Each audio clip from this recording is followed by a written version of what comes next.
Misericórdia, ó Senhor, pois pecamos. Salmo 50. Um bom dia. Em nome do Pai, do Filho e do Espírito Santo. Amém. Recorramos sempre à poderosa intercessão de Maria Santíssima, nossa Mãe, e de São José, o Justo. E no dia de hoje, na quarta-feira de cinzas, iniciamos a nossa caminhada quaresmal. 40 dias nos separam da Páscoa e da ressurreição. O tempo litúrgico da Quaresma, que hoje se inicia, e a campanha da fraternidade nos convidam à conversão. E neste ano o tema da campanha é Fraternidade e Ecologia Integral. Com o lema Deus viu que tudo era muito bom. E em pleno ano jubilar, vivamos com compromisso este tempo de graça e de reconciliação com todos. O desafio de nossa caminhada é constante para além do tempo quaresmal. Esse momento ao qual nós vivemos é oportuno para que possamos pensar na nossa caminhada e na nossa conversão. Somos chamados a uma conversão integral, ou seja, a dimensão espiritual reflete nas ações no dia a dia e refletir nas ações do dia a dia para que tenhamos uma espiritualidade encarnada. Na primeira leitura de hoje, da profecia de Joel, capítulo 2, dos versículos 12 ao 18, é uma passagem que convida o povo a voltar-se para Deus com sinceridade e profundidade, destacando a misericórdia do Senhor diante do arrependimento genuíno. O livro de Joel é curto, com apenas 3 capítulos, e aborda temas como o juízo divino, a necessidade de conversão e a promessa da restauração. E podemos aqui na passagem de hoje dividir em 3 partes principais. A primeira parte, o chamado ao arrependimento, enfatizando o coração, ou seja, não um ato exterior apenas, mas uma conversão verdadeira da alma. A segunda parte, o convite à oração e ao jejum comunitário. E toda a comunidade deve participar da dimensão da oração e jejum. Não se trata apenas de uma realidade particular, mas há o espaço para toda a comunidade, buscando uma mesma consciência de arrependimento e daquilo que se vive perante Deus. E na terceira parte, a resposta do Senhor. Então o Senhor encheu-se de zelo por sua terra e teve compaixão do seu povo. E este versículo marca a resposta positiva de Deus ao arrependimento do povo. Ele se enche de zelo, kana, por sua terra. Um termo que indica cuidado e amor possessivo, como um esposo por sua esposa. E com isso, devemos iniciar essa quaresma na reflexão de como a nossa conversão deve ser autêntica e interior. Deus não se impressiona com meros ritos externos, uma piedade exacerbada, mas com uma mudança de vida. Na segunda leitura de hoje, na segunda carta aos Coríntios, capítulo 5, do versículo 20,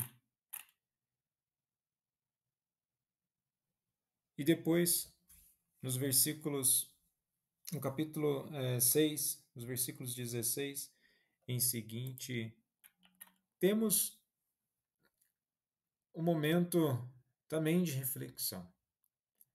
É um momento de tensão entre Paulo e a comunidade de Corinto, onde ele defende seu apostolado, responde a críticas e reforça sua missão de proclamar o Evangelho. E vejamos como ele inicia. Em nome de Cristo, pois, somos embaixadores e é Deus mesmo que exorta através de nós.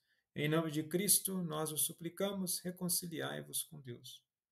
Vejamos se na primeira leitura nós temos uma busca pela conversão, pelo arrependimento, aqui também reconciliar com Deus. É preciso, não podemos achar que a vida é uma simples caminhada ao qual está tudo certo. Vejamos, nem está tudo certo e nem está tudo errado. É preciso o quê? Uma vivência, uma proposta de vida que faça sentido, que seja coerente. A reconciliação já foi realizada por Cristo na cruz, mas cada pessoa precisa aceitá-la. Aquele que não conheceu o pecado, Deus o fez pecado por nós. A expressão fez pecado por nós não significa que Jesus pecou, mas que ele tomou sobre si as consequências do pecado, conforme está em Isaías, capítulo 53, versículos 4 ao 6. E nesse sentido de reconciliação, ali no capítulo 6, versículos 1 ao 2, ao dizer que somos colaboradores de Deus, exortamos-vos a não receberdes em vão a graça de Deus. A nossa vida não é em vão. Devemos ter utilidade naquilo que fazemos. A graça foi dada, mas pode ser desperdiçada se não for vivida. E nesse sentido, a salvação é um dom, mas exige resposta. Para tudo na vida exige uma resposta. Não existe um passe de mágica. Um dia estamos bem e no outro dia nós vamos simplesmente nos transformar da água para o vinho. Não é assim a proposta de Deus. E no Evangelho de hoje, em Mateus, capítulo 6, dos versículos 1 ao 6 e versículos 16 ao 18, trata das práticas religiosas fundamentais no judaísmo e no cristianismo, a esmola, a oração e o jejum.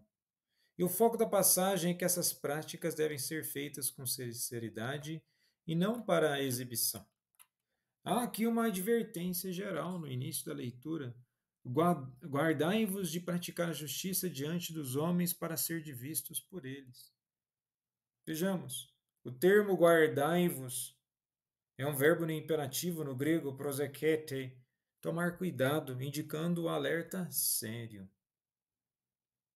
E aqui se refere especialmente às três práticas religiosas principais: esmola, oração e jejum. E o problema que Jesus aponta não está em ser visto, mas no desejo de ser visto para obter elogios.